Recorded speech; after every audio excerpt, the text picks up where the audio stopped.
Imagine, if you can, standing on a railway platform in the bewildered winter of 1944, expecting the familiar, earth-shaking rhythmic thunder of a steam locomotive, but instead you are met with something that defies the laws of everything you know about trains. A leviathan of steel that approaches not with a roar, but with a terrifying, continuous scream, like a banshee tearing through the fabric of the air itself. This was not a machine that chugged, coughed, or pulsed with the heartbeat of the Industrial Revolution. It was a ghost, a phantom, that glided over the iron rails with a smoothness that unnerved veteran engineers, pulling a train of heavy steel cars as if they were made of paper, all while emitting a sound that belonged to the future, not the past.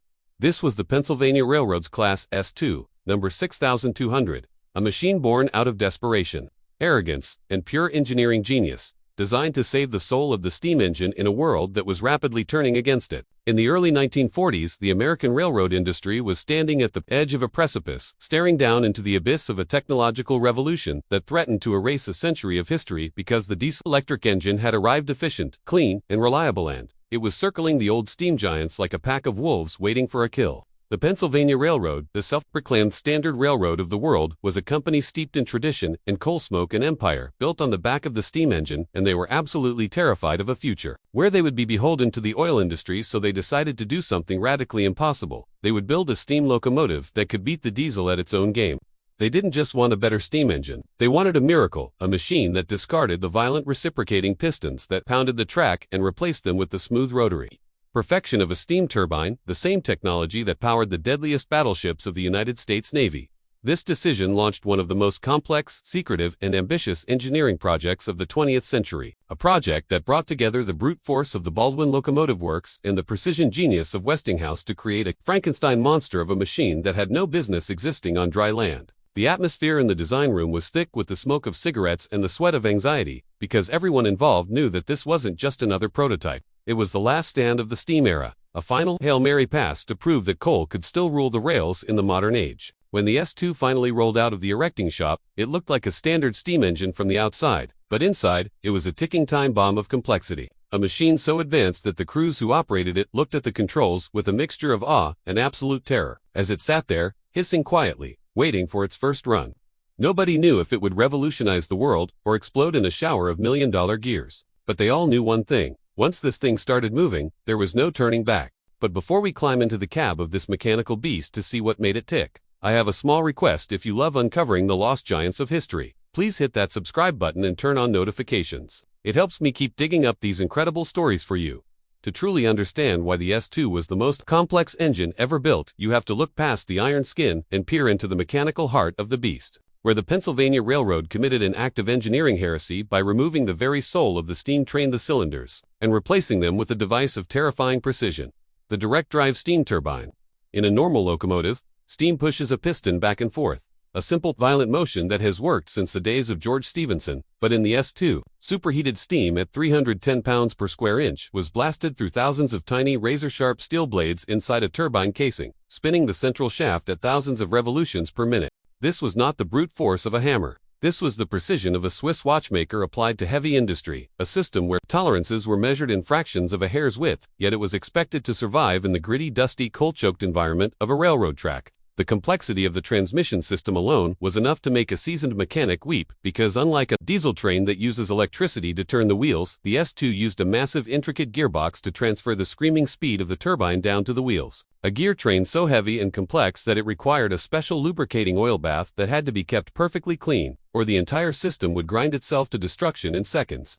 The engineers faced a nightmare scenario regarding the reverse gear, because a steam turbine can only spin in one direction, which meant that to make the train go backward they had to install a second, smaller turbine, explicitly for reversing a parasitic device that sat there doing nothing for 99% of the journey, adding weight and complexity just for the few moments the train needed to back into a station. When the S2 hit the test track, the results were nothing short of hallucinatory for the men in the cab. There was no chug-chug-chug vibration, no lurching back and forth. Just a relentless, smooth surge of power that felt like an airplane taking off, pushing the speedometer past 100 miles per hour, with a load that would have stalled a normal engine. The power was intoxicating, generating 900 horsepower, far more than the diesel engines of the time, and it did so with such deceptive quietness that track workers often didn't hear it coming, until the massive shadow of the engine was already upon them, earning it a reputation as a silent killer. It was a masterpiece of thermodynamics, achieving a mechanical efficiency that traditional steam engineers could only dream of.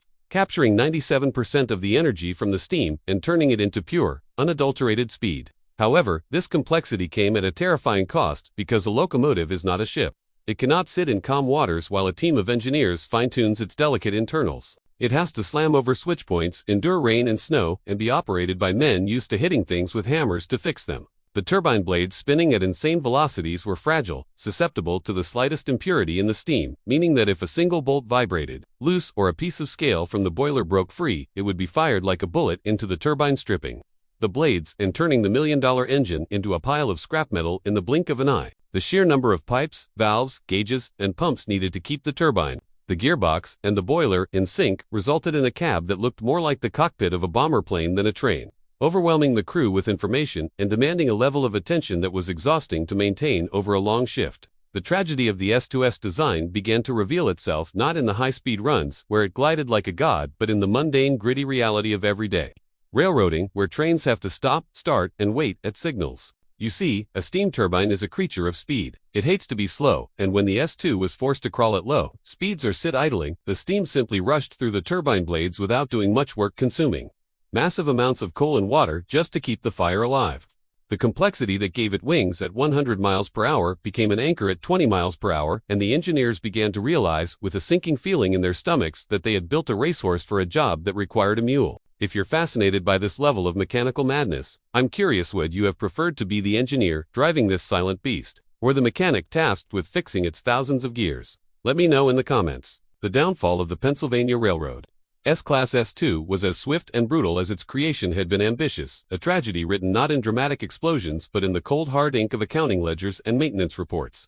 Despite its incredible ability to haul massive troop trains during the height of World War II, the S2 was hiding a fatal secret that no amount of engineering wizardry could fix. It was eating the railroad out of house and home. At low speeds, the voracious turbine consumed steam at a rate that was almost comical, draining the water tender so fast that the crew had to stop constantly to refill, turning what should have been express runs into a series of frantic pit stops. The boiler, forced to work overtime to feed the hungry turbine even when the train was barely moving, began to suffer from the intense heat and pressure, leading to cracks and leaks that required the engine to be pulled from service for days at a time.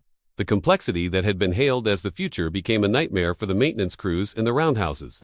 Men who were used to fixing pistons with wrenches and sledgehammers, and who now found themselves staring at a sealed high-precision gearbox that required a clean room environment to service. Every time something broken, things broke. Often the railroad had to summon specialists from Westinghouse, grounding the locomotive and costing the company a fortune in downtime, while the cheap, reliable, and boring diesel engines chugged past the repair shops day after day without complaint. The S2 was a diva, a high-maintenance superstar that could perform miracles only under perfect conditions, while the diesels were the grunt soldiers that won the war of logistics by simply showing up and doing the work. By 1946, the writing was on the wall, and the Pennsylvania Railroad, once the champion of steam, quietly stopped talking about the turbine project, shifting their budget entirely to the new diesel fleet that was sweeping the nation. The S2, the machine that was supposed to save an era, was shunted to a siding, a silent, hulking reminder of a dream that had flown too close to the sun.